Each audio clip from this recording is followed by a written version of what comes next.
kabajamtootaaf jaalatamtoota ilmaan Oromoo hortee Booranaa bareentu Oromiyaa fi kan Oromiyaan ala jirtu nageenyi koo kan kabajaaf jaalalaa qilleensarraan sibirana haga'u siin jecha arrawaan adda takka qabadheetiin dhufe eenyutu laala eenyutu daawwata eenyu sheer godha eenyu komantii barreessa nagube yaanni kan koo na bilbilchee onneeti yekeessa iyyee baha kuno mee maal jeetin si ibsa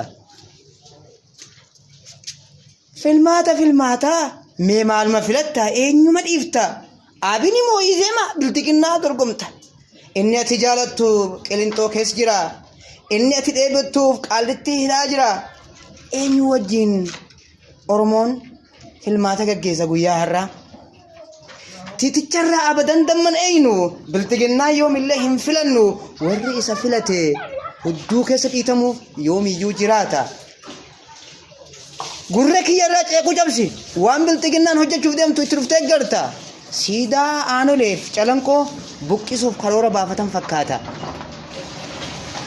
mootii torbaffaa haati koo nagarte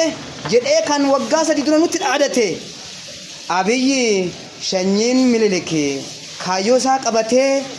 Oromiyaa diiguuf bakka afur addaan qooduuf karoora baafate kananaaf beeki kananaaf hubadhu yoo dubbiin siif galte kananaaf beeki kananaaf hubadhu yoo dubbiin siif galte Oromiyaan abadan hin qoodamtu ilmaan Oromoo tokkuma rooroof gad hin jettu jaalmaroof jaalsanyii goolichaa fi bobbaas jalatti hirmaatu inni biyya keessaaf inni biyya alaa haada waliitti hidhee hundi walii gala woboo wajjin yoomillee kaanee lolla biltiqinnaaf gad hin jennu abadan isaan jalatti hin bullu kananaaf beeki kananaaf hubadhu anshanyii taaddee birruu biltiqinnaaf hin filadhu anshanyiin elemuu qilxuu karoora kiyyarra abadan hin gufadhu anshanyiin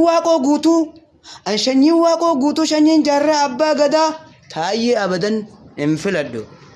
maali maqaan taayyee hojiin isaa akka booyyee karkarroo irra wayya inni ilma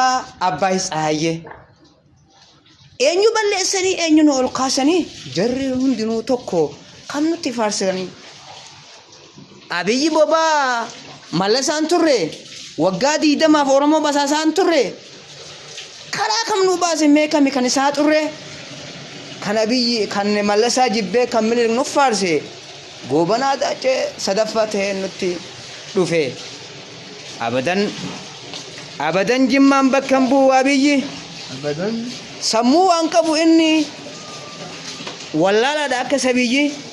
kunoo nu nyaataatiin jiraami akkuma bineensa yayyi ni badda akka abbaa Isaayyee atis badduuf qophaa'in siin jaa